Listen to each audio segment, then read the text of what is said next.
Assalamualaikum warahmatullahi wabarakatuh.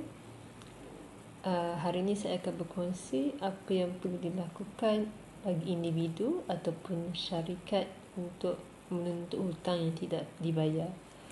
Dalam bahasa yang mudah, proses yang boleh dilakukan oleh individu ataupun syarikat adalah melantik peguam bagi membuat notis tuntutan. Kebiasaannya peguam perlu mendapatkan maklumat ringkas tentang hutang yang tidak dibayar oleh pihak penghutang, maklumat individu, maklumat syarikat, jumlah, nilai, dokumen yang relevan. Maka pentingnya individu dan syarikat jika adanya urusan memberi pinjaman duit, merekodkan dokumen itu.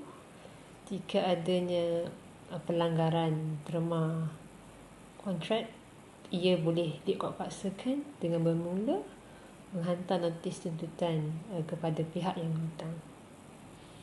Saya harap ia memberi sedikit penjelasan lanjut kepada semua.